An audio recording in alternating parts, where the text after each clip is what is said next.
Augusto, que você tem essa forma, né, de fazer a palestra inteira e depois sessão de perguntas e respostas. Tem uma outra forma que eu acho dinâmica também.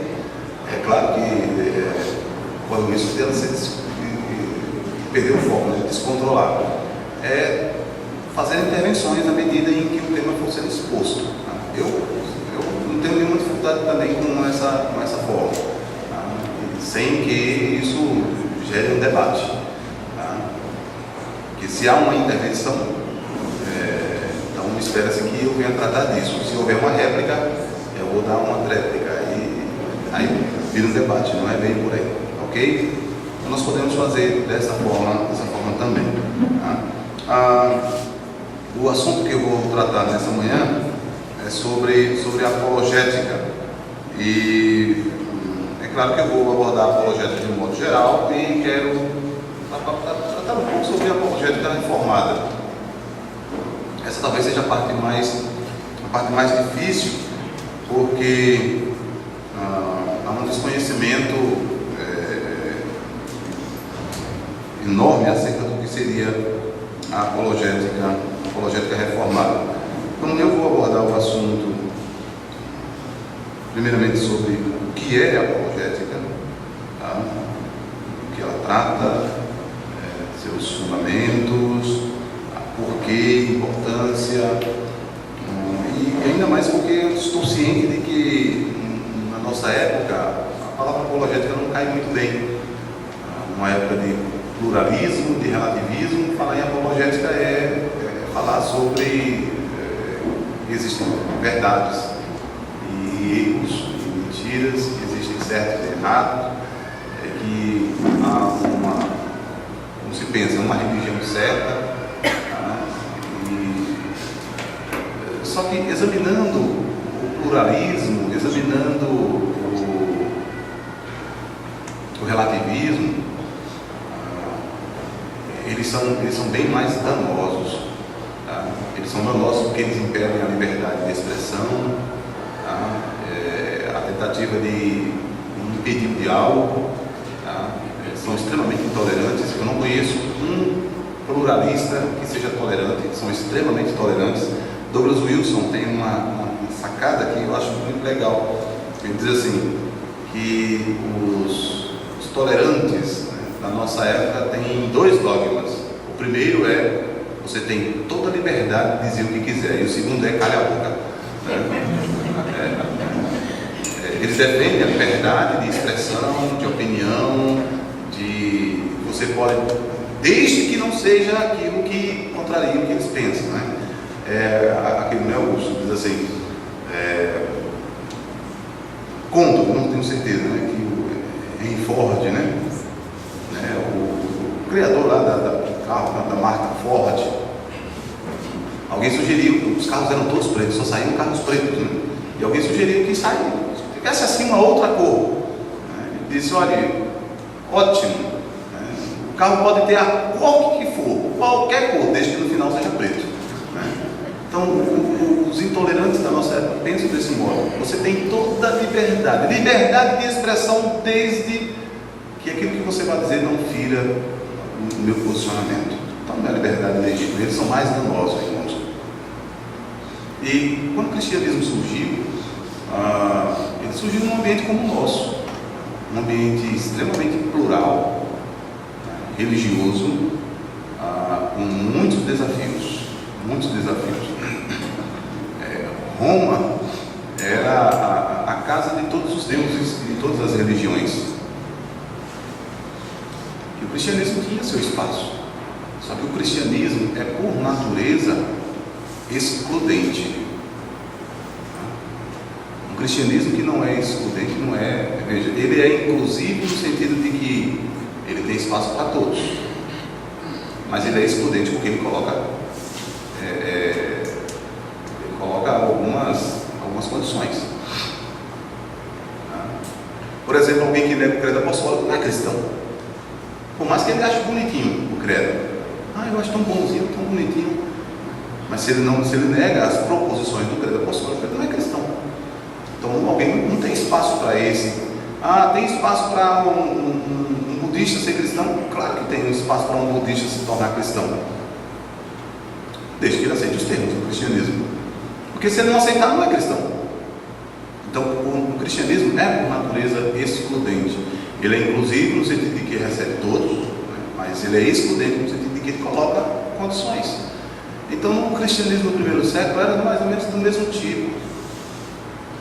O cristianismo estava envolvido num local cheio de outras religiões, só que a mensagem do cristianismo foi de encontro a essas religiões. Por exemplo, o imperador dizia: não, você pode adorar a Cristo, desde que também preste a sua homenagem, a sua adoração ao imperador. Os cristãos disseram: não, só há um Senhor, e este não é César, só Cristo é Senhor. Passaram a chamar os deuses das nações de ídolos, de inutilidade, de vaidade, de mortos. O apóstolo Paulo usa essa expressão ao dizer que os cristãos foram convertidos dos ídolos mudos para o Deus vivo. Então era um choque muito grande um cristão chegar no panteão e dizer: esses que vocês adoram aí, na verdade não são deuses, porque o Deus que de fato existe, ele não habita em templo feito por mãos de homens, ele está além dos céus e da terra. Os céus e a terra não podem preencher, e se os seus deuses cabem dentro dos céus e da terra, ele não é um Deus, ele é um ídolo. Essa mentalidade era bem clara entre os cristãos. Então gera um problema. Os cristãos passam a ser perseguidos porque eles são considerados ateus em relação aos deuses dos outros. E de fato, irmãos, não é necessário. Alguém pode dizer que você é ateu porque não acredita em Zeus. Não, é porque Zeus não existe mesmo. Zeus é um homenzão, né? Ou um homenzarrão, é um homem grandão. Sócrates, Platão, na verdade, no diálogo Eutífron, fala sobre o que é a justiça, o que é piedade. Ele é acusado de ateísmo e de corromper os jovens. No diálogo de Eutífron, Sócrates está próximo à morte, ele está preso, e a acusação era essa, de que ele negou os deuses da Grécia, afirmava um outro Deus e corrompia os jovens. E lá ele faz uma acusação terrível contra os deuses gregos, de que os deuses gregos, na verdade, são cheios de vícios. Na verdade, os deuses gregos têm as mesmas atribuições que os homens têm. Eles são briguentos, se dividem, são rixosos, ciumentos. Eles são homens maiores, são homens que cresceram um pouquinho mais, têm mais poder e tudo mais. O cristianismo chegou a dizer: não, eles não existem, eles não são deuses. Se um Deus precisa de tempo feito por mãos de homem para que diga definitivamente eu moro aqui e não mais ali, ele não pode ser Deus de verdade. Os cristãos sabiam que Deus tem o seu sinal de habitação.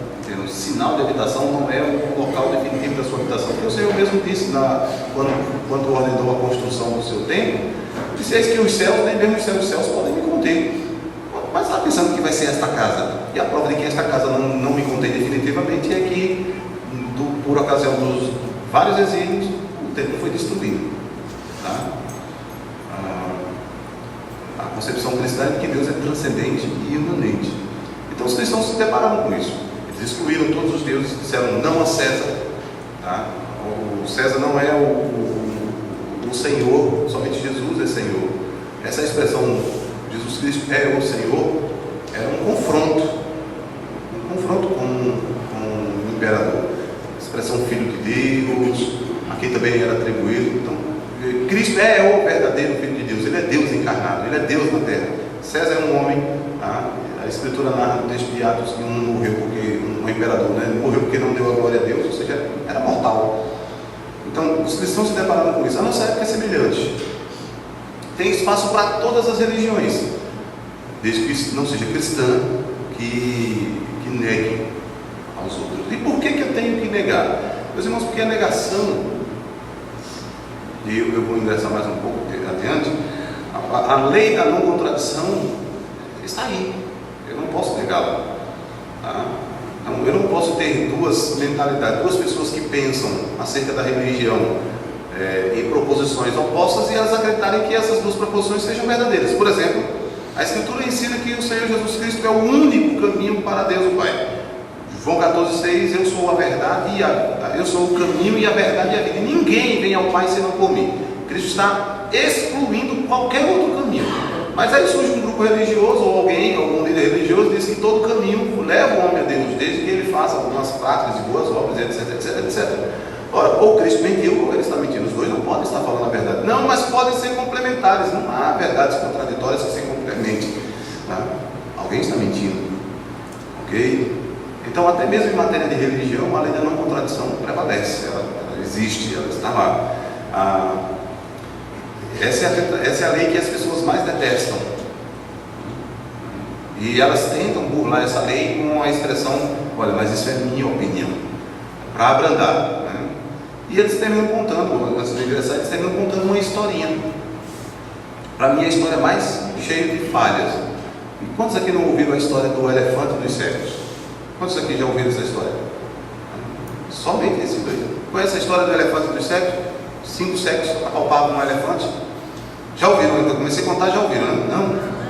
Não acredito. Isso é tão contado desde que eu era menino. Né? Não, porque eles aprendem fora, sabe? Porque eles não são dependentes aqui, né? Se você não contou, eles aprenderam fora, então não aprendeu com você. 5 cegos apalpam um elefante e perguntam como é o elefante, o que é o elefante. Aí um apalpou a tromba e disse que o elefante é como uma grande cobra. Outro apalpou a perna do elefante e disse que ele é como uma grande coluna. Outro a cauda, né? E outro a orelha, e assim. E todos eles estavam falando a mesma coisa, só que eles não tinham a verdade plena. Essa história é completamente furada. Você já deve ter ouvido em qualquer local, até no Facebook, quem vai lá, né? Eles colocam essa bobagem também. Essa história é muito furada. Ela tem alguns erros. Primeiro, ela pressupõe que todo mundo é cego. Ela só pressupõe isso, que todo mundo é cego. Ou seja, só aqueles cegos e todos a quem eles representam, né, são cegos. Mas peraí. Se todo mundo é cego, como é que sabe que é um elefante? Se todo mundo é cego, como é que eu sei então o que é um elefante? Ok? Então a história é cheia de buracos, tá? Porque o pluralismo, essa tentativa de acreditar que todas as opiniões são válidas, em si mesmo é autocontraditória. Tá? A tarefa da apologética, na nossa época, passa exatamente, irmãos, em ter que ressaltar que o cristianismo é a única visão de mundo coerente. Mas não é um cristianismo qualquer. Não é um cristianismo qualquer. É um cristianismo que proceda da Escritura, que tenha a Escritura como a fundamentação de sua visão de mundo. O que a Escritura mostra sobre quem Deus é e o que o mundo é, quem eu sou, como eu conheço e como eu devo me comportar. Ou seja, um cristianismo que tenha uma visão bíblica acerca da realidade, uma visão bíblica acerca do conhecimento e uma visão bíblica acerca do comportamento. Certo? Esses 3 elementos formam ou dão um suporte para uma apologética reformada. Então nós vamos trabalhar numa definição, o que está envolvido na apologética, a base para a tarefa apologética como um mandato e a razão para esse mandato, ok? Primeiramente eu quero tratar com os irmãos um ponto. Nós estamos vendo aí talvez um reavivamento da apologética. De 7 seminários, 8 seminários reformados, apenas 3 têm a disciplina, nos Estados Unidos, apenas 3 têm a disciplina de apologética na grade curricular com destaque. Por exemplo, o seminário de Westminster, o seminário teológico de Westminster, tem apologética na grade. Os outros ou não têm ou colocam como disciplina eletiva. Em muitos seminários no Brasil, a apologética é uma disciplina eletiva. Disciplina eletiva é aquela que dá assim, está aqui, se tiver quem queira, beleza, se não, tanto faz, tanto fez. Então, disciplina eletiva funciona desse modo. ela está aqui só para dizer que se algum mais esperto, algum mais inteligente, quiser participar, a gente abre a vaga, desde que tenha um número X de aluno. Mas nós estamos vendo um reavivamento da apologética. Esse reavivamento começou na década de 60, quando um filósofo cristão, isso porque falar em filosofia cristã era falar de apologética, né? Quando se falava, eu sou cristão, eu sou da área de filosofia, é um apologista, né? Mas quando foi na década de 60, um filósofo de tradição cristã, havia estudado no seminário Seminário Teológico Calvino, né? Calvin Teológico Seminário, sob um dos maiores filósofos da América do Norte, o Harry Chapman. E esse filósofo já tem material dele traduzido em português e já tem teses da filosofia dele em português, Universidade Federal de Santa Catarina, Universidade de Brasília, Universidade do Rio Grande do Norte, Universidade Federal da Paraíba. Um segundo livro dele já será publicado, né? O Conhecimento de Deus, ou o que Deus conhece. É um debate dele com um outro filósofo. Esse filósofo, na década de 60, escreveu um livro chamado Deus e Outras Mentes, uma justificação racional acerca da crença em Deus. O nome dele é Alvin Plantinga. Em 1964 ele escreveu essa tese, e o último reduto dos cristãos havia agora sido rompido. O último reduto de um cristão na universidade é o departamento de filosofia, tá? Se você quiser saber se a universidade é realmente plural, é só saber se há plural aqui, né? Se há alguns tipos de pensadores nessa universidade. Por exemplo, uma universidade que diga que ela é pluralista. Não, aqui é o centro do saber, estamos aqui para dialogar. Pergunto se tem um conservador de direita no departamento de economia. Se só tiver marxista, ela não é nada, ela é simplesmente um centro de doutrinação. A mesma coisa no departamento de filosofia. Não, aqui é o reduto do pensamento. Tem um cristão pensando aqui? Não, não tem. Todos os filósofos aqui são materialistas, são filósofos naturalistas ou de outras religiões, mas cristão não pode. Então esse último reduto foi rompido, a ponto de um filósofo de tradição naturalista dizer que Deus agora não está mais fora da universidade, que é o que se planejava, né? E com esse livro, God and the Other Minds, ficou claro que os cristãos poderiam fazer filosofia boa, de competência, de qualidade. E na tradição apologética, os apologistas costumam amparar, né, nessas pesquisas. Então, o declínio da apologética começa a retomar, né, deixa de entrar em declínio, porque agora uma nova abordagem filosófica cristã, conhecida como epistemologia reformada, passa a fazer parte da academia. Os cristãos podem então justificar a sua crença. O grande problema é como eles deveriam fazer isso, tá? Então a apologética começa a tomar fôlego novamente. Um outro apologista, embora não de tradição reformada, mas se destacou, na verdade dois, né, se destacaram bem. Um era o Norman Geisler, que acho que esteve aqui no ano passado, em Campina Grande, publicou muito material nessa área, uma enciclopédia de apologética, livros sobre bibliologia, manuais de apologética, de ética, e as pessoas se depararam com esse material. E talvez hoje o mais famoso dos apologistas, William Lane Craig. Com exceção do Plantinga, que é de uma tradição reformada, mas tem caminhado para uma outra linha hoje, os outros dois não são reformados, tá? Não são reformados. Mesmo assim, irmãos, eu quero dar graças a Deus pela vida deles, pelo desenvolvimento do trabalho que eles ofereceram, tá? Porque é um meio que foi colocado na mão da igreja para que ela pudesse notar novamente a importância da apologética. Então nós vamos vendo então um reavivamento da apologética, mas é de fato na nossa tradição, na tradição reformada, que nós encontramos uma resposta melhor para os questionamentos da nossa época. Isso porque as apologéticas que foram resgatadas, elas estão inseridas na mesma tradição que a cultura contemporânea abraça. Elas são baseadas ou na suposta garantia do conhecimento por meio empírico, tá? Baseado no mito da neutralidade, um ponto que eu vou tratar agora, e baseado na autossuficiência da razão. E é claro que os apologistas que estão com essa abordagem estão falando do vazio, tá? Eles terminam falando do vazio, porque ao chegar para um incrédulo da nossa época que pensa com essas três categorias: autonomia da razão, suficiência da experiência como fonte segura de conhecimento, e mito da neutralidade factual, neutralidade dos eventos, neutralidade da história, eles estão falando a mesma coisa que eles falam, e isso não é suficiente, tá?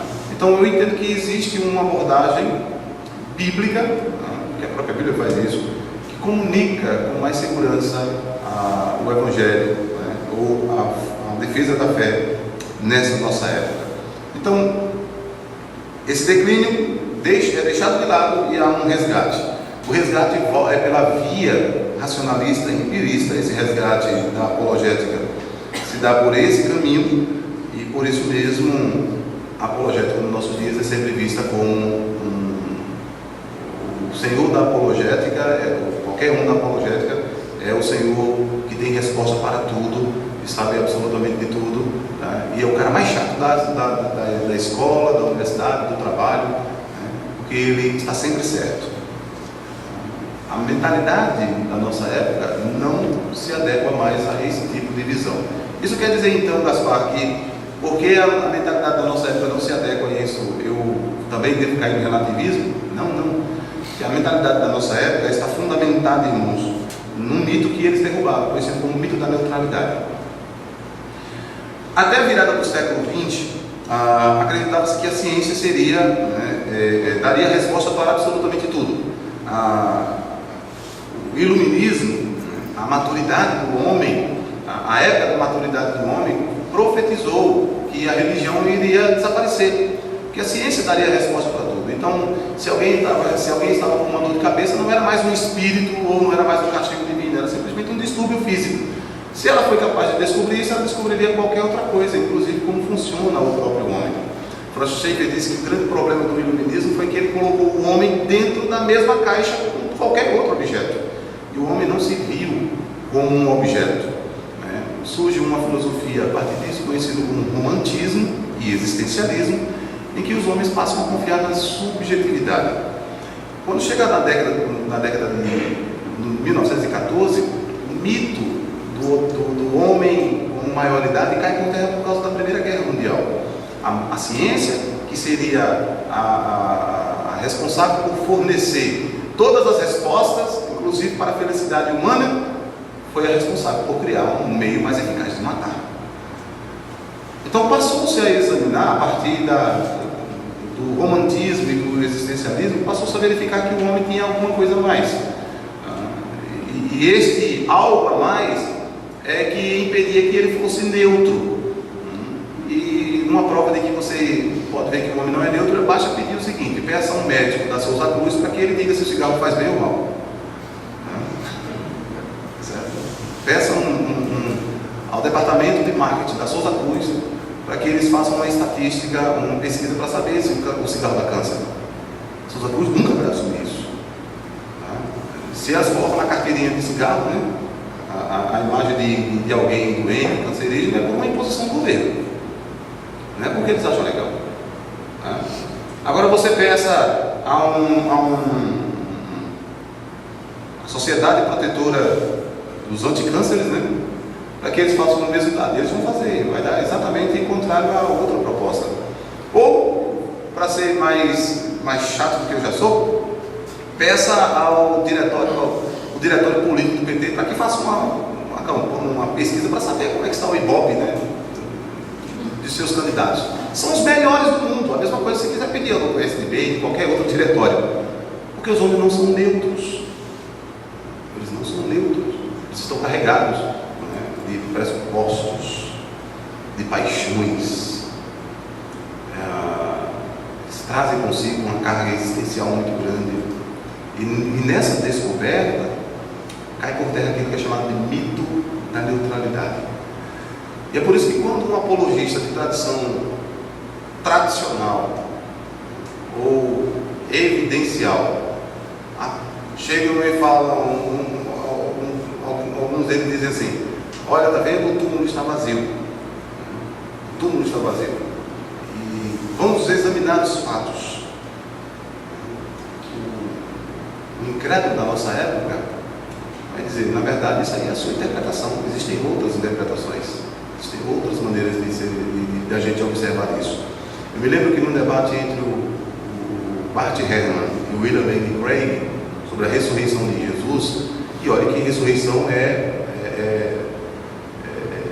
assim, é o campo, né, do próprio Craig. E a minha impressão do debate é que o Craig saiu perdido, porque o Bart Ehrman tinha uma mentalidade em que ele dizia: na verdade você está apresentando teologia e não história. O mito da neutralidade, irmãos, faz necessário que nós tenhamos uma apologética que aponte para um confronto de ideias. Nesse mito da neutralidade, nós queremos saber se o incrédulo pode viver no mundo real com aquilo que ele acredita. Tá? Então, uma apologética bíblica que contemple o que é realidade, o que é o conhecimento e o que é a ética, ok? O que é o comportamento. Deixe-me, antes de passar para outros pontos, tratar sobre o que seria então a apologética. A apologética, meus irmãos, não é dar desculpas, não é oferecer desculpas para as pessoas. Olha, eu queria falar para você sobre o que eu penso sobre Jesus, mas desculpa aí, tá bom? Se você vai ficar ofendido. Na verdade, a apologética é oferecer uma resposta, é dar uma resposta a quem pedir uma razão daquilo que você crê. A apologética é uma defesa pública, tá? E segundo a própria Escritura, quando nós lemos Atos 28, Atos 26, Atos 28, Paulo está fazendo uma defesa pública daquilo que ele crê. Só que a apologética não resume-se à passividade. Eu tenho que estar sempre pronto para responder a qualquer um que peça a razão da esperança que há em mim. Ela envolve eu ter que dar resposta, mas a apologética também envolve a ter que perguntar. Ela confronta o incrédulo para saber se aquilo que ele crê é verdadeiro e é possível viver daquele modo no mundo real. Isso é muito importante, porque a apologética tem um caráter de defesa. Tá? Nós usamos a apologética para defender aquilo que nós queremos, mas ela tem um caráter de prova. Eu vou dar razão daquilo que eu creio. Eu não apenas tenho uma resposta, mas eu tenho uma resposta que é uma resposta racional. Ela não é uma resposta racionalista ou empírica ou existencialista, mas ela é uma resposta racional. E mais, ela faz desafios. Esse é o terceiro caráter da apologética. O primeiro, ela oferece resposta, tá? Ela é uma defesa, ela oferece provas, ela é racional e ela também desafia. Parece-nos que as duas outras apologéticas, são apologéticas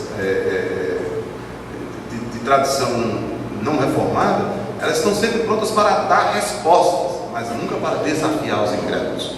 Francis Schaeffer diz que normalmente nós construímos a nossa apologética como se fosse um muro, né?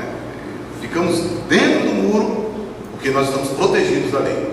Mas, irmãos, o caráter bíblico da apologética é de que ela vai para o mundo, ela vai para fora dos muros, e por isso mesmo, ao sair do muro, ela não vai somente para responder, ela vai também para perguntar. Paulo no Areópago está fazendo perguntas, ele está respondendo o que é Cristo e a ressurreição, mas ele também está oferecendo desafios, nós vamos ver posteriormente. Cristo Jesus fez isso por diversas ocasiões, não somente respondia aos questionamentos levantados pelos saduceus e fariseus, mas ele mesmo também fazia perguntas. Os apóstolos tiveram este caminho. Há um texto que certamente muitos talvez nem queiram vê-lo como um texto apologético. No livro de Jó, depois de Jó fazer uma série de perguntas e não obter uma resposta de Deus, lá no capítulo 38, Deus para fazer a ele dar respostas a Jó, não é isso? Não, Deus faz perguntas. Bom, Jó, já que você quer querendo saber acerca do que é a realidade última, eu vou perguntar para você onde é que você estava antes de ser lançado os fundamentos da Terra. Veja, esse tipo de pergunta é metafísica. Tá? Responde se você tem conhecimento. Esse tipo de pergunta é epistemológica. A resposta de Jó é: rapaz, eu tenho que colocar a mão na boca porque eu nem sei o que dizer. Tá? Esse tipo de pergunta é ética, ou esse tipo de postura é ética. Então, ao olhar aquela passagem e outras tantas, a apologética não se contenta em somente oferecer respostas, ela também faz desafios. Ela desafia o incrédulo para saber se aquilo que eles confessam que creem, se aquilo que eles admitem saber, se de fato é verdadeiro. Por exemplo, irmãos, se você tem um amigo materialista e pergunta para ele se ele consegue viver assim honestamente, de modo honesto, ele deveria olhar para a esposa e para os filhos e não ver nele, nos filhos, um tubo. Eles deveriam olhar para os filhos, né, ou para a esposa e ver um misto. Já que tudo se resume à fisicalidade, à matéria, não há nenhuma alma, não há nenhuma imagem de Deus nessa pessoa que transcenda quem ela seja, não há significado nessa pessoa, e por isso mesmo, o que é aquilo que ele tem diante dele? Isso. Mas é assim que ele vive?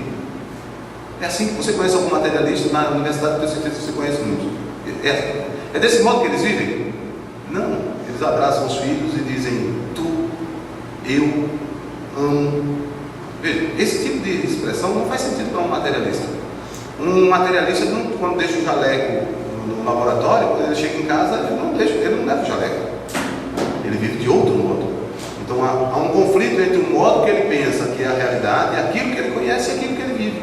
Nós vamos desafiar isso. Deixa-me fazer uma outra colocação, talvez fique mais claro. Na universidade eu tinha alguns amigos que eles se diziam deterministas, na verdade, fatalistas. E certa vez um brincou comigo dizendo assim: nós somos iguais. Porque eu sabia que eu era calvinista, né? Eu sou calvinista. Nós somos iguais. Eu também sou fatalista. Eu disse: eu não sou fatalista. Eu sou um determinista. E qual é a diferença? Nós sabemos que as coisas são o que são. Não admito que as coisas são o que são. No fatalismo, a realidade útil é impessoal. Tá? As leis são aquelas que determinam de fato o que as coisas devem ser. E por isso é impessoalidade. Não poderia ser outro modo. No determinismo que eu defendo, há um Deus pessoal, que tem liberdade e que, portanto, faz as coisas como ele bem quer. Se ele fez desse modo, é porque ele quis, ele poderia fazer de outra forma. Então, são coisas distintas. Agora, você não é fatalista de verdade. Não, claro que eu sou. Ao atravessar uma pista, o que é que você faz? O que é que faz? Por que olha para o lado? Fecha os olhos e segura na mão de Deus e vai. Mas não é assim, veja, mas não é fatalista. Para que ele seja fatalista de verdade, ele deveria fechar os olhos e atravessar e esperar acontecer. Ok? Então veja, ele não consegue viver no mundo real desse modo. Tá? Então o que a Escritura demonstra, irmãos, é que os incrédulos não conseguem viver no mundo real com aquilo que eles acreditam. Nós temos que desafiar este aspecto. É isso que temos que desafiar. Pois não? O exemplo que você dá do avião pós-moderno. Ninguém é pós-moderno quando sobe no avião. Não é? Ninguém. Veja, toda verdade é relativa, cada um tem a sua opinião, cada um interpreta como quer. Mas o cara, quando sobe no avião, ele quer saber se o piloto sabe pilotar bem, né? Se o avião foi feito dentro das regras, né, das leis da física, né, se contemplou tudo, se está em ordem, fez revisão. Ele não é pós-modernista nisso. Ele não é pós-modernista na hora de tomar um remédio. Veja, todo mundo diz para você, Augusto, assim: pastor, mas essa é a sua interpretação. Aí você dá uma bula de remédio para essa pessoa. E diz assim: olha aqui, aí está lá escrito assim: tomar 2 vezes por dia 30 miligramas. Aí você diz assim: está escrito aí tomar 2 vezes por dia 30 miligramas. Mas isso quer dizer tomar 10 vezes por dia 300 miligramas. Não, pastor, mas não é isso aqui, tá? Veja. Mas por que ele é pós-modernista na interpretação bíblica, mas não nesse caso? É porque, na verdade, o pós-modernismo só se refere a comportamento, a valores, a moralidade, nunca a ciência. Não há pós-modernista na ciência. Tá? Então eles andam de carro, querem saber se o carro está bem, fazem revisão periódica do carro, sobem no avião, uma boa, confiam no piloto, quer saber se o piloto tem boas horas de voo, se ele fez todo o simulador, todo o processo de simulação no voo. Ele não é pós-modernista. Confia nas leis. Ele confia nas leis. Então, não há pós-modernista. Os que são pós-modernistas, na verdade, só são pós-modernistas de valores, de comportamento, de ética. Mas a mentalidade de subir num avião e confiar que está tudo bem com as leis da física é porque ele é modernista. Isso é uma mentalidade moderna, de que a ciência é suficiente. Então, o que eu tenho que fazer é desafiar isso. Alguém que diz para mim, essa é a sua interpretação, como um apologista, eu quero saber se ela está disposto a levar isso até as últimas consequências. Até as últimas consequências. E aí, no final, perguntar, por que ele admite que isso aqui pode ser a minha interpretação e numa bula de remédio, de receita, numa receita, ele não admite que tenha variedade na interpretação. Então, veja, quando eu faço isso, eu estou mostrando que é um problema entre aquilo que ele conhece e aquilo que ele se comporta. Os termos que nós usamos, irmão, na apologética os termos são metafísica, epistemologia e ética. Ok? Então, nós temos que parar de dar resposta somente, nós temos que começar a perguntar. Esse é o caráter ofensivo da apologética. Eu sei que as pessoas talvez não gostem muito desse termo, Eita, a apologética é ofensiva, mas é isso mesmo, irmãos. A apologética tem um caráter ofensivo. Ofensivo aqui não é ser o cara que é chato e ninguém gosta dele, porque ele vive ofendendo as pessoas. Ofensivo aqui é de ataque mesmo. Então, a apologética tem um caráter ofensivo.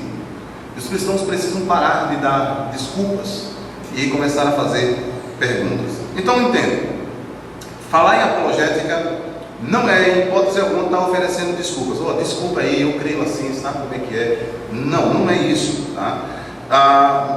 Falar em apologética, e esse para mim é talvez o maior problema, é que nós tiramos a apologética do campo que ela pertence de verdade e jogamos no outro. Pensamos que a apologética pertence exclusivamente ao campo da filosofia. A apologética é um ramo da teologia, é um braço da teologia. Alguns colocam a apologética dentro da tradição sistemática e outros dentro da parte pastoral. Para mim tanto faz, ela ficar na parte sistemática ou na parte pastoral, porque necessariamente o pastor precisará da apologética, e o pastor vai tratar com teologia sistemática. Então, se colocar num campo ou no outro, mas eu não posso dar a apologética um caráter exclusivamente filosófico.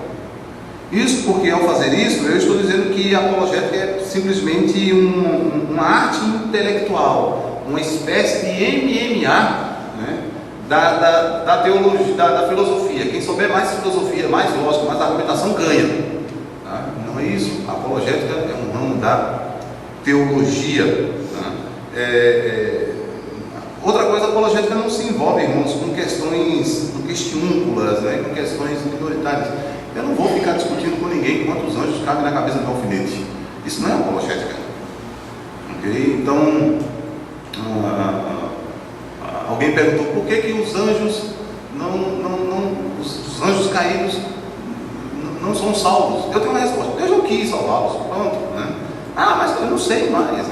Agostinho, no livro As Confissões, capítulo 11, quando ele fala sobre o tempo, já tinha pessoas perguntando para ele perguntas estúpidas. Irmãos, olha, eu sou mais schaefferiano nesse caso. Perguntas honestas, respostas sinceras e honestas. Mas, como é outro, perguntas estúpidas, tolerância zero. Então, perguntaram para Augusto assim: o que Deus fazia antes de criar todas as coisas? E ele disse: para que não seja indelicado e responda preparando o inferno para os curiosos, eu responderei simplesmente dizendo: não sei. Então, não é você, como um cristão apologista, você não é o detentor de todo o conhecimento e também não se envolve com questões que não são reveladas, que não foram dadas nas Escrituras. A apologética é um ramo da teologia cristã que tenta, que apresenta, que oferece de modo racional uma defesa da própria fé cristã, da própria teologia. Nós não estamos defendendo a nossa mensagem, estamos defendendo a mensagem de Cristo, estamos defendendo a própria revelação. Então, a apologética é oferecer uma razão do porquê você crê. O que houve de tentativa de jogar a apologética para o campo filosófico fez com que houvesse inclusive uma separação. A apologética não é falar sobre religião, seitas e heresias. Isso não é apologética. A apologética é falar sobre a existência de Deus, sobre o problema do mal. Irmãos, embora esse campo seja mais filosófico e o outro seja mais religioso, ambos estão envolvidos na tarefa apologética. O apologista oferece razão do porquê ele crê naquilo que crê. Ele oferece razão porque ele crê que existe um Deus que criou todas as coisas, que ele criou o homem bom, porque o homem está nessa situação, e mais, ele oferece uma razão, uma espécie de uma meta narrativa da realidade. Porque toda a tarefa de um apologista é confrontar visões opostas. A visão de mundo que a Bíblia dá contra a visão que os homens têm. Oferecer então aos homens o que a Escritura descreve sobre realidade, sobre conhecimento e sobre comportamento, com as teorias opostas ao cristianismo. É por isso mesmo, irmãos, que é preciso um apologista para um ambiente marxista, porque a visão marxista é contrária ao cristianismo na base, no fundamento. A visão última de realidade, a visão de realidade última dele é materialista.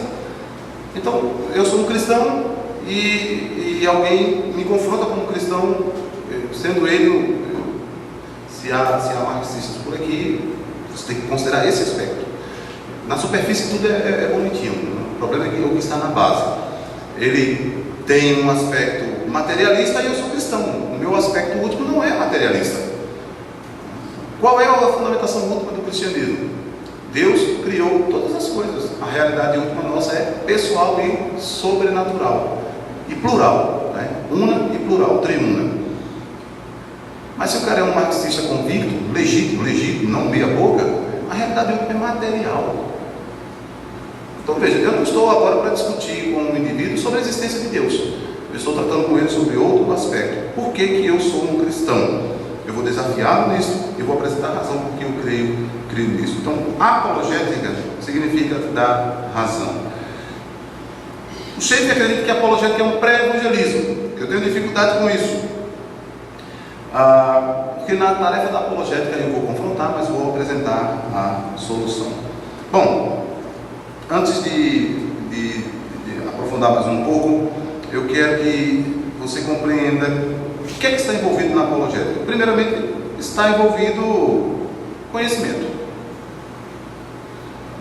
Se você vai oferecer respostas da sua crença, da sua fé, você precisa conhecê-la. E esse é o grande problema. Por que os crentes não se envolvem em apologética? Porque eles não conhecem a própria fé. Eles não conseguem relacionar o escopo da teologia. Pergunte a um cristão que esteja na igreja há 300 anos, qual a relação entre a antropologia bíblica e a eclesiologia? Ele não sabe como relacionar essas duas coisas. Ele não sabe talvez nenhuma nem outra, e por isso mesmo ele não pode oferecer resposta. E se ele não pode oferecer resposta, é porque ele falta conhecimento.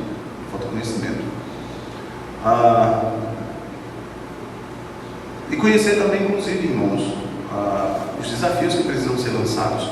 Eu não quero que você entenda que ser apologista é ser um especialista do erro. Eu tenho que conhecer todo o erro dos outros. Não. Ser um apologista é ser um especialista na verdade. Conhecer o que a Escritura ensina. Confrontar com o outro. Então, está envolvido na apologética conhecimento. Outro aspecto. Está envolvido na apologética razão, fundamento. Pedro diz na sua primeira carta, capítulo 3, versículo 15: antes santificai a Cristo em vossos corações como o Senhor, estando sempre prontos para responder a qualquer um que peça a razão, o fundamento. Tá? A expressão razão é discurso, logos. Tá? E nesse caso eu tenho que saber articular a minha fé.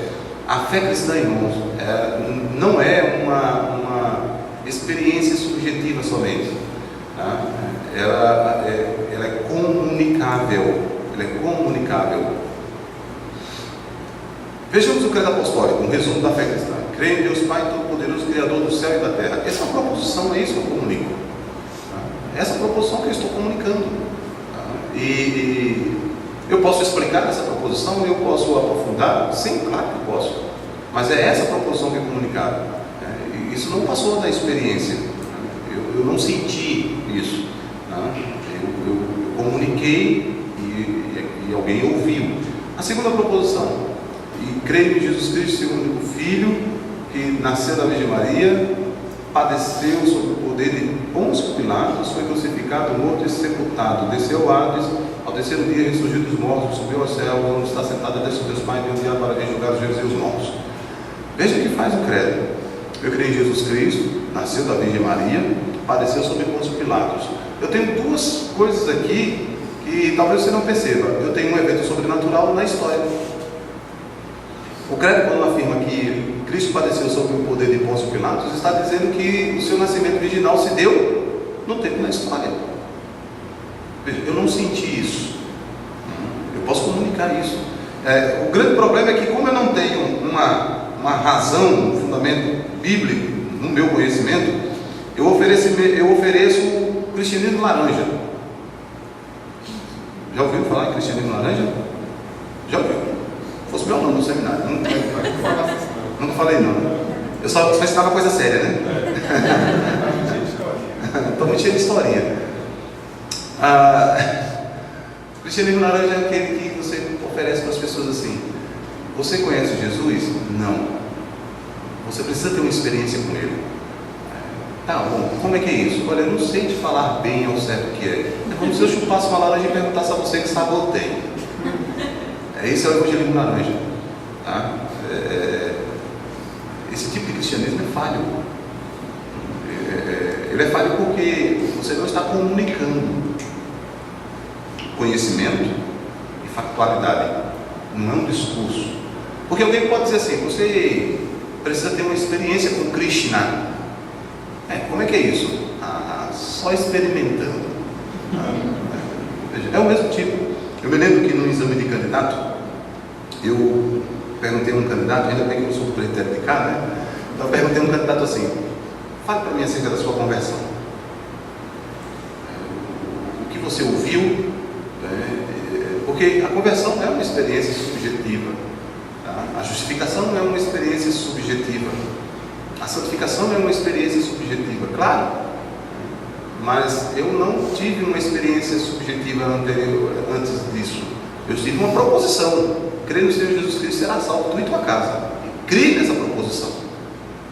Então o que decorre daí, sim, é pessoal. Mas é a mesma coisa que aconteceu com qualquer questão. Ela é comunicável. Tá? Aqui comunicável eu posso transmitir esse conhecimento e ele é comum aos outros. Então, se eu tive uma experiência de santificação diferente da dos outros, alguma coisa está errada. Então, eu perguntei ao bacharel: eu ia passando, próximo a uma bodega, uma quitanda, e o senhor naquela quitanda me disse assim: fulano, não vou dizer o nome dele, né?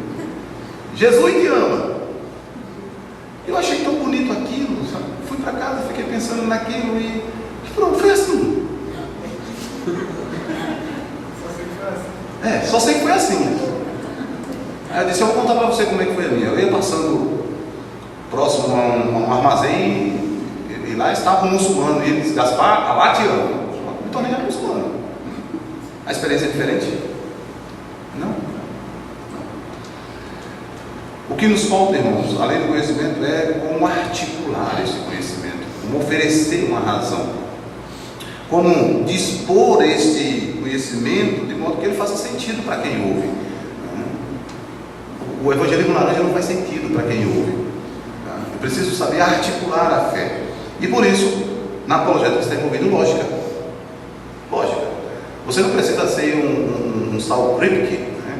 Ou um Quine, né? Ou qualquer um dos, né? Tungedat, esses caras que eram da lógica. Você não precisa ser como esses caras são, né?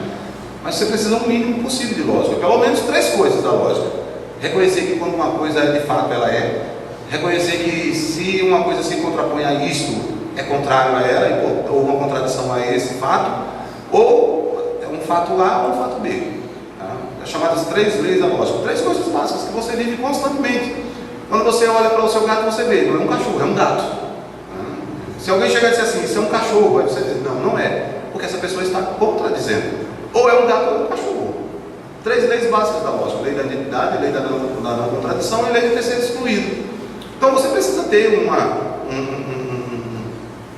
um conhecimento em que possa articular logicamente e que possa saber que o que está sendo anunciado para você ou desafiado a você, e você desafiar com meio lógico. Abrindo um parênteses, há uma acusação que os cristãos não optam pela lógica. Mentira, irmãos. O nosso Deus é lógico. Eu discordo que ele seja alógica, mas ele não é irracional. O nosso Deus me chama para que eu raciocine com ele. Vinde, arrazoemos. Tá? No livro do profeta Isaías, capítulo 1, me chama para raciocinar. O Senhor Jesus Cristo fez isso constantemente. De quem é de onde veio o Cristo? Ele é de quem? Ele é de Davi. E como é que Davi chama ele de Senhor se ele é filho de Davi? O batismo de João é do céu ou da terra? E os caras sabem as explicações dessa resposta. Se a gente disser que é do céu, por que vocês não querem ler? Se a gente disser que é da terra, a gente está perdido na mão do povo aqui, porque o povo acreditava que João era. Então nosso Senhor usa isso. Paulo, num discurso lógico em 1 Coríntios capítulo 15, se Cristo não ressuscitou, é vã a vossa fé. E se Cristo não ressuscitou, você é falso testemunho. E você continua os seus pecados, são os mais miseráveis de todos os homens. É um raciocínio lógico. Como eu disse, você não precisa conhecer lógica modal. Às vezes, vez por outra, eu brinco no Facebook colocando alguns exemplos, né, de lógica modal, cheio de símbolos, né, uma coisa assim horrível. Aí eu coloco lá o argumento ontológico de normal, aí eu coloco lá a lógica modal. Os quadrinhos, os sinais, tudo quanto é jeito, eu coloco lá assim, e foi assim que eu vim crer em Deus. Tá?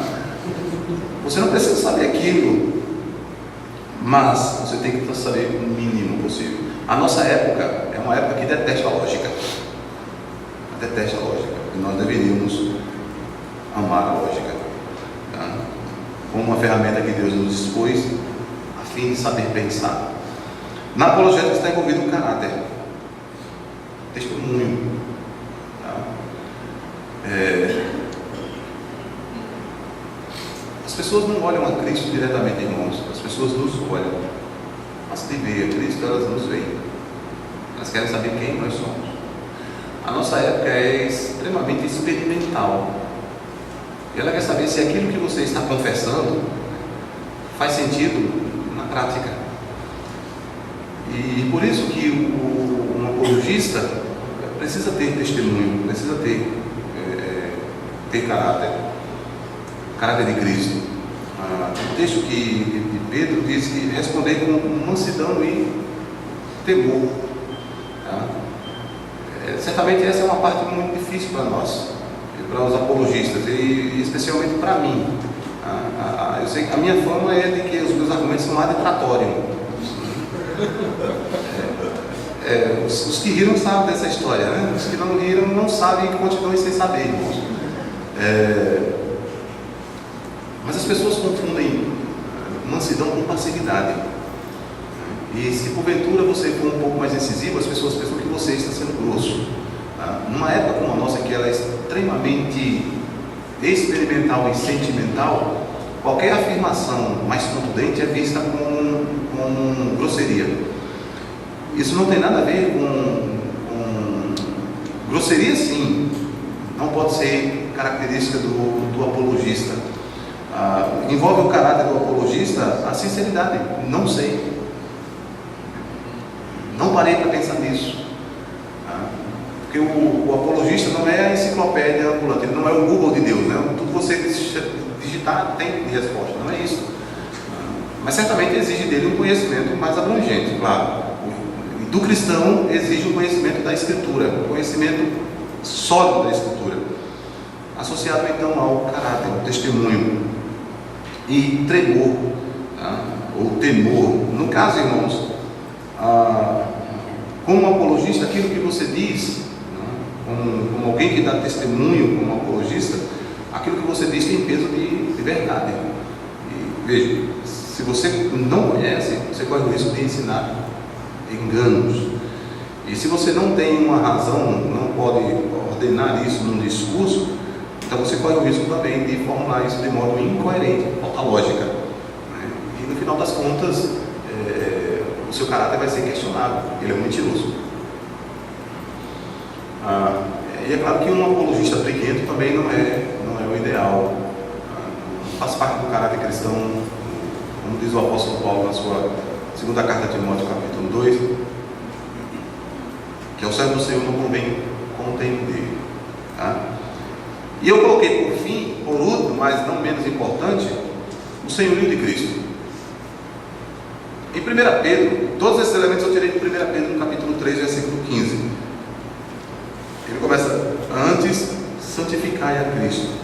Irmãos, um apologista é cristão, ele é um crente, e ele tem em primazia o senhorio de Cristo, e por isso mesmo ele começará onde Cristo começa. Ele não parte de outro, ele não tem outro ponto de partida. O ponto de partida dele é o próprio Cristo, a sua revelação e a sua palavra. Ter o senhorio de Cristo é reconhecer que, como apologista, eu sou o seu embaixador, e por isso mesmo eu chamo os outros, exorto outros, convoco outros, mostro que o pensamento incrédulo é incoerente, é inconsistente e rebelde, e os convido a fazerem-se súditos de Cristo. Nós então concluímos que a apologética é um mandato de Deus, está intimamente relacionado à nossa evangelização. A evangelização não é um debate apologético, a apologética é um modo de evangelizar. Por que eu devo então fazer apologética, além desses elementos? A natureza do pensamento incrédulo. Os incrédulos não pensam conforme a própria revelação, e eu tenho que levá-los para isso. O apóstolo Paulo diz em Romanos capítulo 1, a antipatia dos anticristãos pelo intelectualismo é terrível. Eu me lembro que assim que eu entrei na universidade, eu encontrei um ex-cristão, e ele me disse: como é que vai? Como é que pode ser? Você está na universidade fazendo filosofia, isso não é incoerente sendo crente? Claro que não. É incoerente só deixar o cristianismo em casa, aí é incoerente. Então, nós vivemos uma época de cristãos que são antipáticos pelo intelectualismo. Os cristãos que não estudam, que não se interessam pelo estudo acadêmico, pelo zelo acadêmico, eles não têm essa preocupação.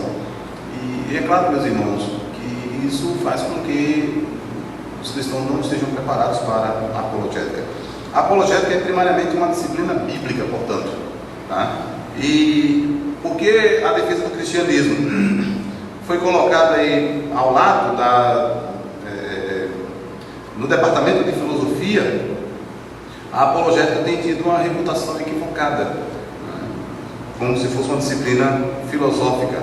Porém, meus irmãos, o que nós encontramos é que Deus, em sua revelação, é suficiente testemunho de si mesmo, e por isso a apologética está relacionada com a própria revelação de Deus. Sendo Deus quem é, tudo o que Ele diz de si nos é revelado. Então eu preciso conhecer o que Deus diz acerca de si mesmo e acerca do mundo. Eu preciso conhecer o que Deus diz acerca do conhecimento, de como eu conheço de fato, e conhecimento seguro. E eu preciso conhecer o que Deus ensina acerca da moral, porque isso é o que eu vou levar de encontro àqueles que têm uma visão de mundo equivocada, Esses elementos são encontrados na palavra de Deus. Quem deve fazer apologética? Quem será que deve fazer apologética? O pastor e mais alguns que são bons nisso? Não. Cada cristão deve estar envolvido nessa tarefa.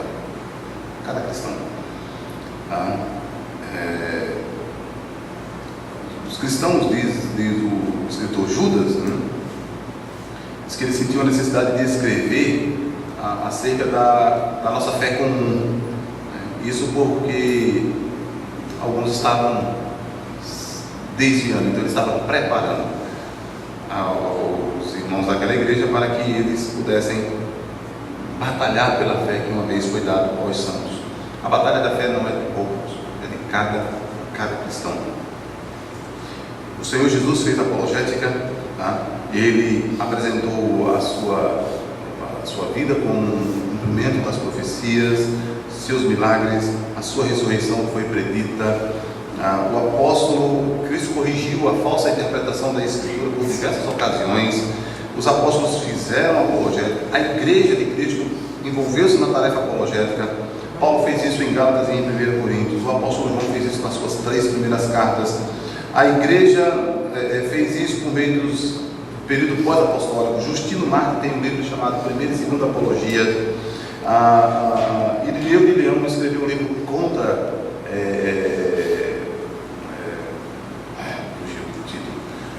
heresias. Tertuliano escreveu um livro contra Práxias, contra Sabélio. Os reformadores se envolveram na tarefa apologética. A apologética ensina ao cristão, portanto, meus irmãos, a conhecer melhor a sua fé e compartilhar com mais eficiência, a responder às questões reais das pessoas, a demonstrar que aquilo que o cristão crê, tá, é de fato significativo, né, e ajuda o cristão a ter inclusive influência na esfera pública. Se você é um cristão na universidade, na escola, e tem um bom preparo bíblico, as pessoas vão te consultar, as pessoas vão querer saber de você, e você estará pronto também para corrigir visões equivocadas acerca do cristianismo. A apologética é fundamental para a igreja, fundamental para o cristão, tá? Porque ele poderá responder ao falso conhecimento, ou como diz o apóstolo Paulo, nós vamos dar resposta àquilo que se chama de falsa ciência, ok? Eu quero dar apenas esse panorama apologético, tá? E esperar algumas respostas, algumas perguntas para que eu possa tratar de outros pontos, outros tópicos, ok? Se quiser vir falando, enquanto você fala, depois eu posso. Na verdade,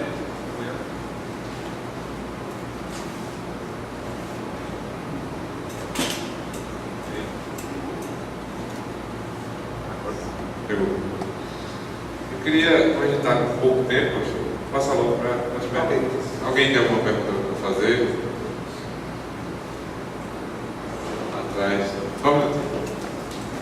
Enquanto ele vai, eu quero recomendar os livros. O livro do John Frame, Apologética para a Glória de Deus, ok? Da cultura cristã. Eu tenho minhas ressalvas com o livro, mas para quem não tem contato com a tarefa apologética, o livro certamente há de ajudar. A Batalha Pertence ao Senhor, o Poder da Escritura na Defesa da Nossa Fé, do Scott Oliver, publicado pela editora Monergismo. O Deus que Intervém, do Francis Schaeffer, publicado pela Cultura Cristã. É claro que eu não trouxe outros, mas que não são de tradição reformada, mas os livros são bons, né? Publicado pela Vida Nova, em Guarda, na Defesa da Fé, pelo William Lane Craig. A Racionalidade da Fé Cristã, a Veracidade da Fé Cristã, também publicado pela Vida Nova, tá? Então, o mercado está bem servido. O que nós estamos vendo agora é que você vai ter um mercado de tradição reformada, e isso é muito bom, ok? Pois não? No momento do debate, se o não cristão faltar com respeito com o cristianismo, falar nas coisas, o que deve fazer? Está desligado. Está desligado. No momento do debate, se o não cristão faltar com respeito ao cristianismo, o que você deve fazer? Para que vai continuar o debate? Irmãos, apologética não é vencer debate. Entenda isso. Eu não estou num objetivo primário de vencer um debate. O Iraídia, um livro publicado pela Refúgio, se não me engano, tem um título: Razões do Coração. apologética é ganhar corações. Ganhar corações. É claro que envolve sempre, sim, vencer um debate. Então, se você está num diálogo, num debate, e alguém começou a escarnecer, você vai continuar para quê? Tá? Essa é uma das estratégias que o Arthur Schopenhauer na verdade é a 38ª estratégia, a arte de ter razão. Quando depois de tudo que você fizer, depois de tudo que você tentou e não conseguir, xingue o oponente e tal. Eu acho que a um cristão não convém contender.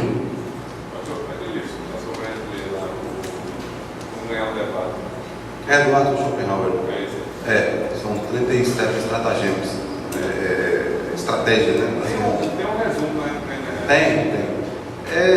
Assim, na abertura do livro, o próprio Schopenhauer diz que a arte de ter razão é sempre ganhar um debate.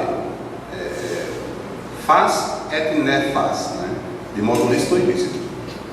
Tá? Então, o debate normalmente é isso, né? É quem tem melhor argumento. Tá? Mas numa tarefa apologética, nós vamos fazer uma defesa da fé cristã e vamos desafiar o pensamento incrédulo.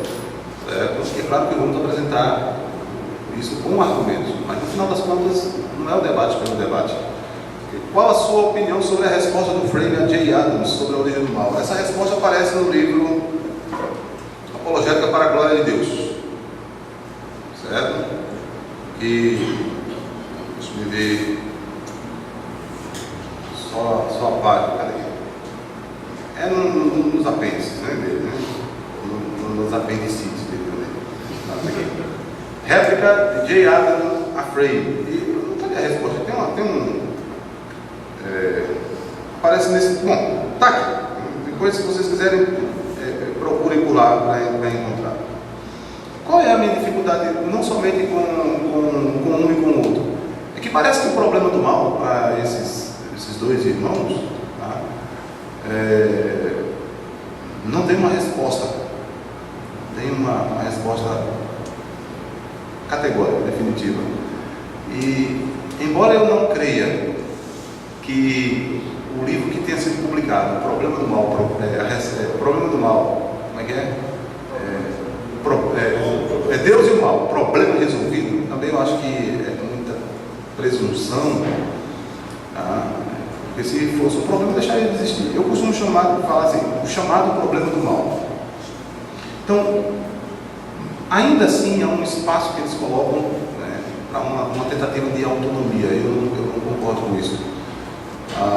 Mas assim, eu teria que me deter um pouquinho melhor para saber bem o viés da crítica dos dois. Né? O que eu conheço do Frei, a resposta que ele dá ao problema do mal nesse texto aqui, foge bem daquilo que eu acredito. Para mim, uma boa resposta foi dada pelo Greg McBride, no livro Soberania Banida. É uma resposta mais coerente. Porque sempre que eu colocar o problema do mal por causa de alguma falta de ação do homem, eu estou dizendo que o problema do mal é um problema libertário. Tá? E eu não vejo por esta ótica. Né? Ou acreditar que o problema do mal simplesmente é alguém que faça mau uso do bem, ou ausência do bem, como Agostinho defenderia. Não, irmãos, a Escritura deixa claro que não há um problema do mal. Eu não vejo isso como um problema. Tá? Nem mesmo o livro que trata disso na sua tônica tenta resolver isso de modo categórico. Na verdade, quanto mais tentativa de resposta ao problema do mal, mais perguntas surgem. Então o livro de Jó, que é a resposta ao problema do mal, simplesmente ele coloca o problema da seguinte maneira: o Senhor criou os céus e a terra, nós não estávamos lá para questionar, e ele fez todas as coisas como ele bem quis. É isso que dá a minha resposta lá no capítulo 38. O problema também é respondido pelo apóstolo Paulo, Romanos 11:36, porque por meio dele, para ele são todas as coisas. a Ele pois a glória eternamente. E a expressão todas as coisas aqui, irmãos, diz respeito a tudo que foi tratado no capítulo 1 até o capítulo 11. Tá? Se vocês examinarem o que tem no capítulo 1 ao capítulo 11, tem lá a estrutura da criação, queda e redenção. Então, nós podemos apresentar algumas respostas, podemos, mas isso aí é um problema de Deus, não meu. Tá? Todas as nossas teodiceias correm alguma falha, mas eu não tenho uma outra perspectiva senão abraçar mesmo uma espécie de determinismo e compatibilismo. Tá? Não há um problema do mal para Deus, há um problema do mal para mim. Sou eu que não tenho toda a informação completa, sou eu que não tenho uma visão plena, o meu conhecimento é parcial, embora verdadeiro, mas ele é parcial. Mas em Deus que faz todas as coisas nos céus e na terra como lhe agrada, em Deus que age conforme o seu decreto, que tem decretado todas as coisas, não há espaço para acaso neste universo. Provérbios 16 tem uma expressão que me impressiona lá no versículo final: lança-se a sorte no regaço, mas o Senhor procede toda decisão. Numa linguagem não freestyle, mas numa linguagem atualizadíssima, sim, lança-se a moeda para cima, mas cair cada coroa é Deus quem diz. Então não há espaço para acaso neste mundo. Tá? O problema do mal não é um problema do acaso, tá? É um problema libertário. Tá? Então eu não sei, eu não opto pela resposta do Frei. Na verdade não uso a resposta do John Frei. Eu opto mais pela resposta dada pelo MacGregor Wright. O que eu encontro no mundo é que os homens são rebeldes contra a lei de Deus. Qual é o problema do mal? O problema do mal é que os homens desobedeceram a Deus lá no Éden. Tá? O Senhor deu uma lei e eles desobedeceram. Como eles fizeram isso? Não sei. Tá? Como é que isso pode acontecer? Não sei. Como é que homens que foram criados, eles foram criados bons e de repente foram inclinados ao mal? Não sei. Tá? A única coisa que eu tenho na revelação bíblica é que foi oferecido para os nossos primeiros pais um modo de conhecer diferente daquele que Deus tinha dado. Deus disse: vocês vão conhecer a realidade a partir de mim, sou eu que vou lhe ensinar a realidade, sou eu que vou lhe dar conhecimento. O diabo chega, o mal já estava ali, O diabo chega e diz a eles que eles poderiam conhecer sem Deus. Mas o Senhor mesmo colocou uma árvore do conhecimento do bem e do mal lá no jardim. A árvore foi plantada por ele, irmãos. Por ele. Eu acho que as nossas teodiceias pecam porque nós queremos justificar a Deus, e Deus não precisa de justificativa. Ele é Senhor. Tá?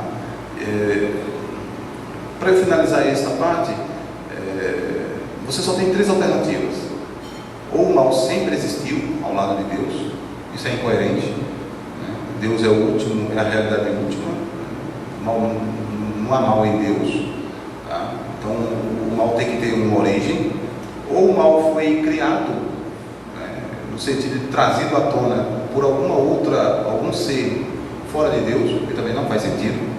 Tá? Não existem 2 criadores primários. O que existe, segundo a nossa confissão de fé, é que Deus age com as causas primárias e as causas secundárias agem segundo aquilo que elas foram designadas. Tá? Ou Deus é quem chamou todas as coisas à existência, inclusive o mal, no seu decreto. Eu opto pela terceira. Eu não dou margem para o mal. Agora pense um pouco. Qual é a natureza de uma bola? É rolar. Não é isso? A natureza de uma bola não é rolar. Você soltar uma bola, ela rola. Ao empurrar uma bola, ela está agindo porque você empurrou, e ela está agindo por si só. A confissão de fé chama isso de causa secundária. Tudo que existe, inclusive o mal, está no decreto de Deus. Ele é a causa primária do decreto. Ele não é a causa factual que realiza o mal. Mas as causas secundárias sim. É da natureza do que é perecível perecer. Há um caso bíblico que chama sempre atenção para mim: Micaías e os profetas de Baal.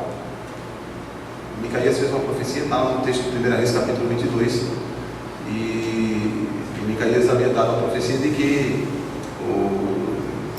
Acabe, o rei Acabe, o rei de Israel, subiria para Ramat Gileade e ele morreria.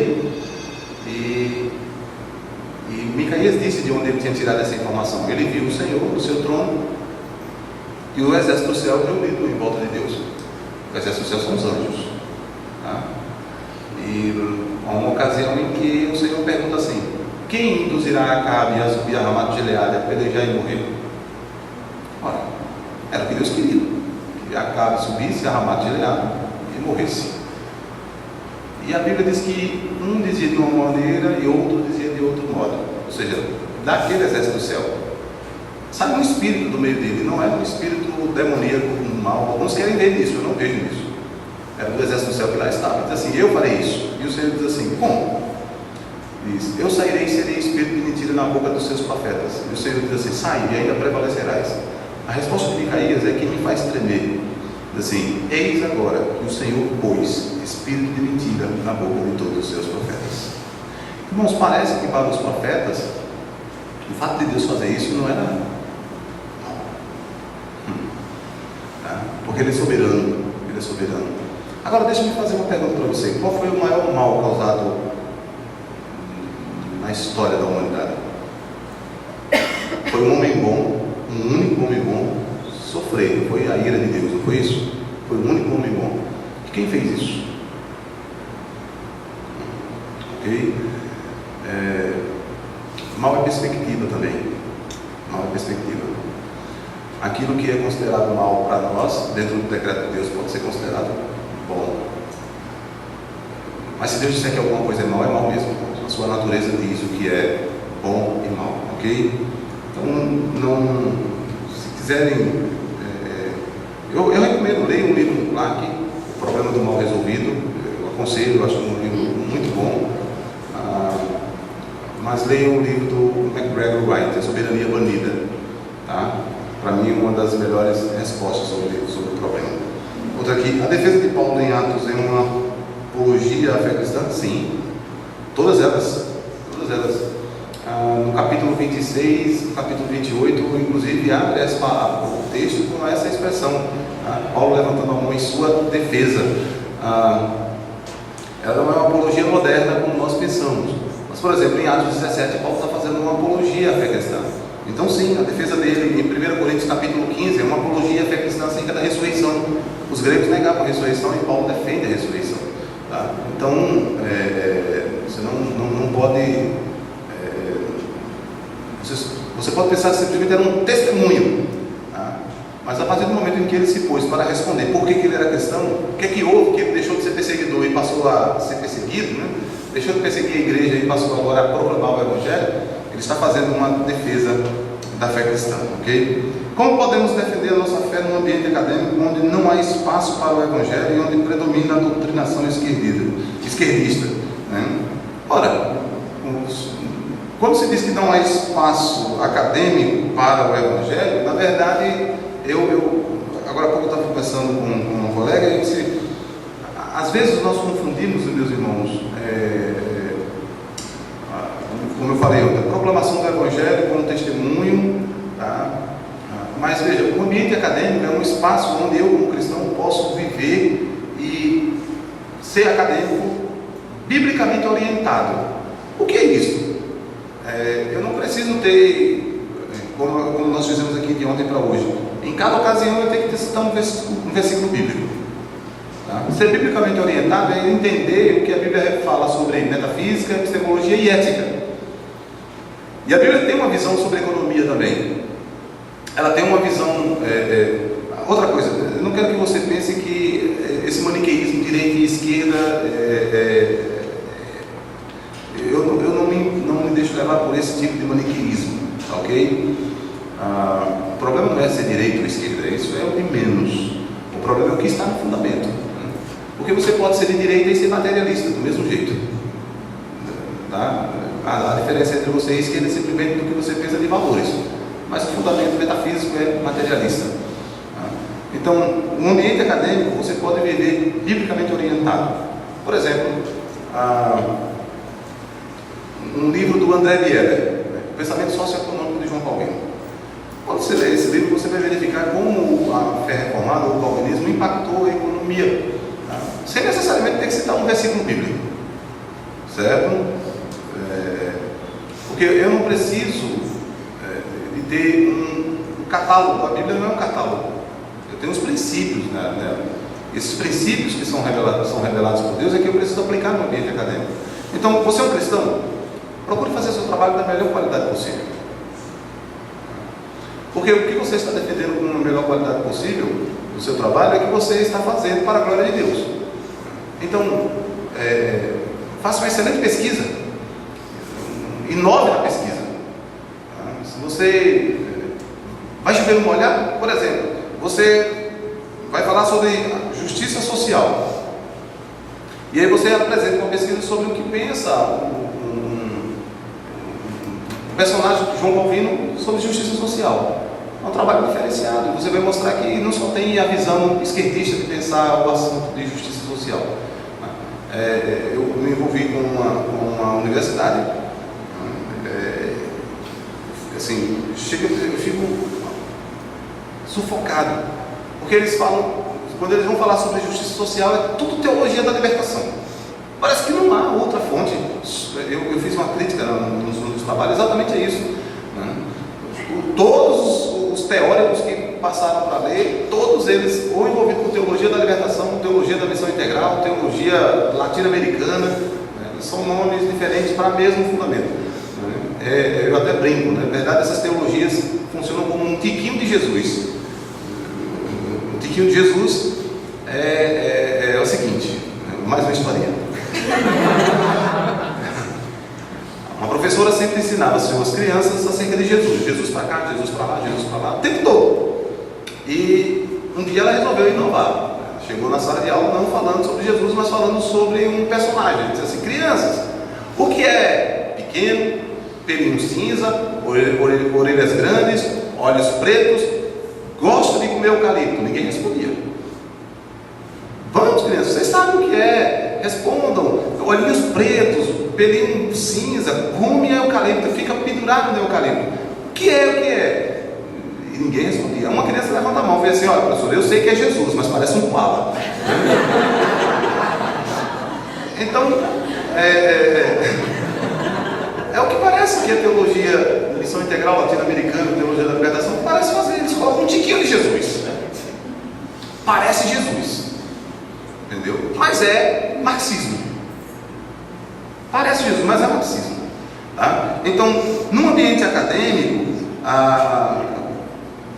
eu quero recomendar a quem fez a pergunta um livro da Nancy Pearce, Verdade Absoluta. Como tirar o cristianismo do seu cativeiro cultural. Ou você rompe a grade, que é chamado de público-privado, mostra que o cristianismo tem uma resposta, ou pode oferecer contribuições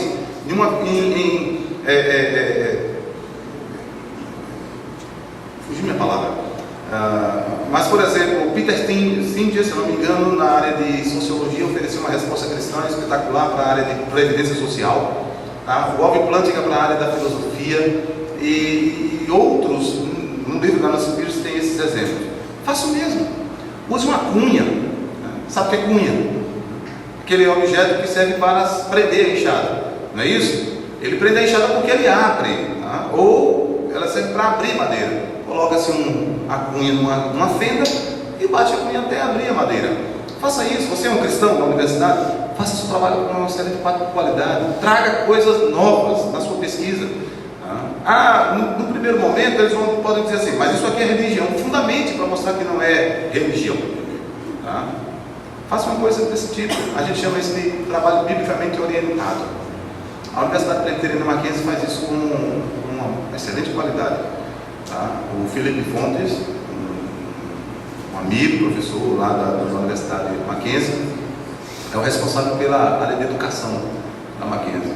Ele não pode mexer nos livros, né, que são enviados pelo MEC, aprovados pelo MEC, mas ele pode orientar os livros, né, para levantar questionamentos. Então você pega os livros de biologia e ele faz questionamentos acerca da relação mensagem e veículo de mensagem, por exemplo, no DNA.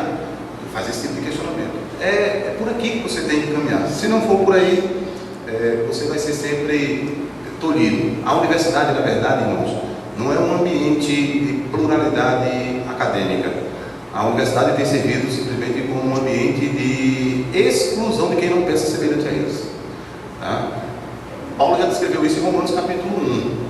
Os incrédulos fazem o seguinte: eles montam uma teoria contra Deus, contra a sua revelação, e impedem com que alguns entrem para esse ambiente, e aqueles que entrarem ou fazem como eles querem ou estão fora.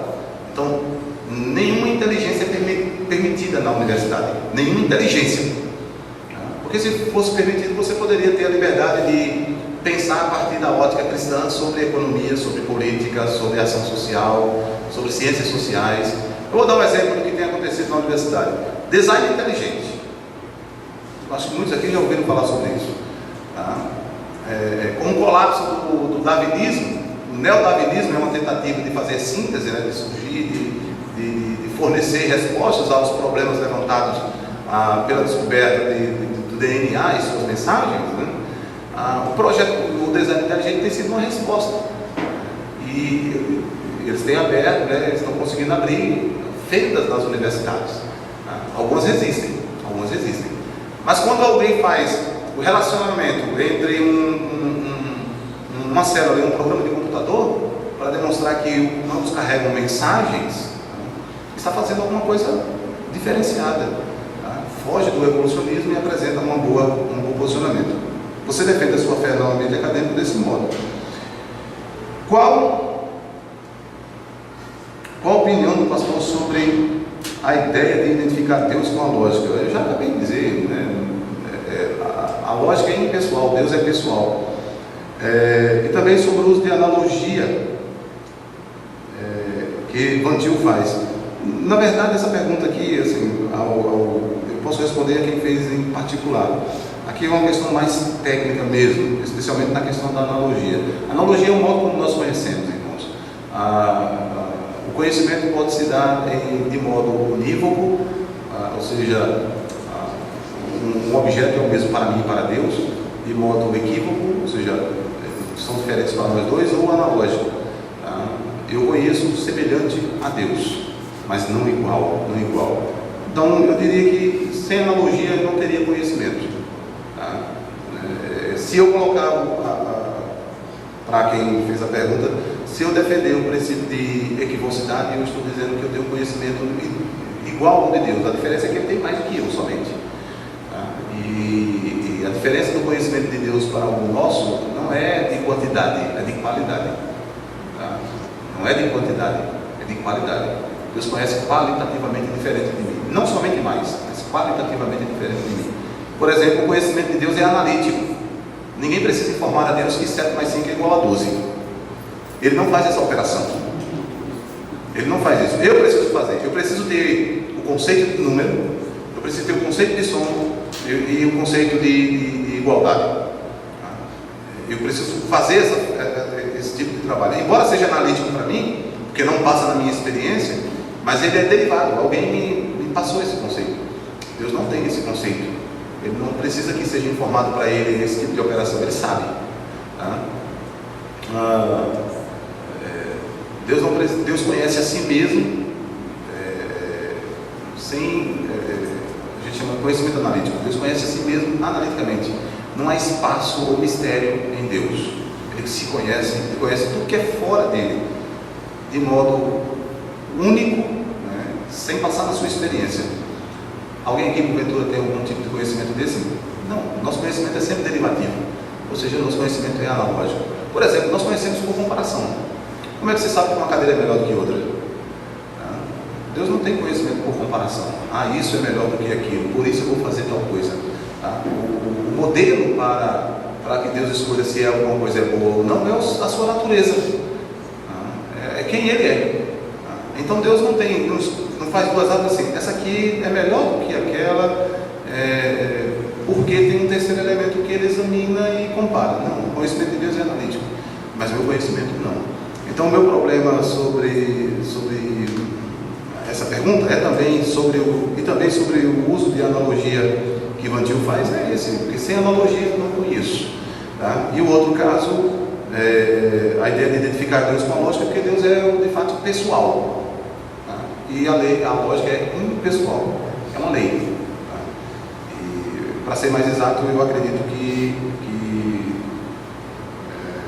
por ser uma lei, deixa eu medir as palavras para finalizar, né? Por ser uma lei, ela diz respeito somente a mim. Deus é lei para si mesmo. Tá? Deus é lei para si mesmo. Ele não precisa de lei externa para que ele diga o que é fazer, e como agir. Ele é lei para si mesmo. Não há ninguém antes dele, nem nada antes dele. Tá? Ele é o último, de fato é o último. O início e o fim. Todas as leis que existem dizem respeito a mim. Tá? Deus, aquilo que Deus faz, que a gente chamaria de homicídio, para Deus não, Ele é dono da vida.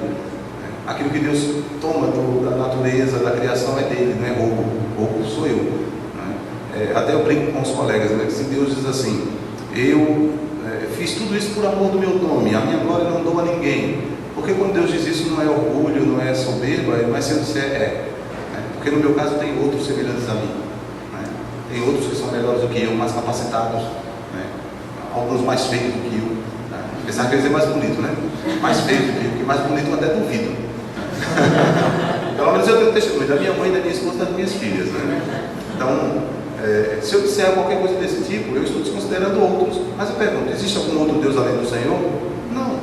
Então, ao dizer, eu fiz tudo por amor do meu nome, não dou a minha glória a ninguém, não há com quem ele ser comparado. Tá? A lei diz respeito a mim. Ok? O tempo já se avança, quase 1h da tarde, daqui a pouco a gente fica aqui mesmo e já começa um pouco da noite também. Estava pensando nessa ideia. Bom, 18h30 nós voltaremos a esse lugar, nós vamos cultuar o Senhor. Peço a você que convide familiares, amigos, para que a gente mais tarde esteja aqui novamente. E avisar os irmãos que o nosso próximo café teológico, preste atenção, o próximo café teológico, dias 28 e 29 de junho, o reverendo Paulo Brasil vai estar conosco, falando sobre lei e evangelho, 28 e 29 de junho. Até mais tarde, Deus abençoe.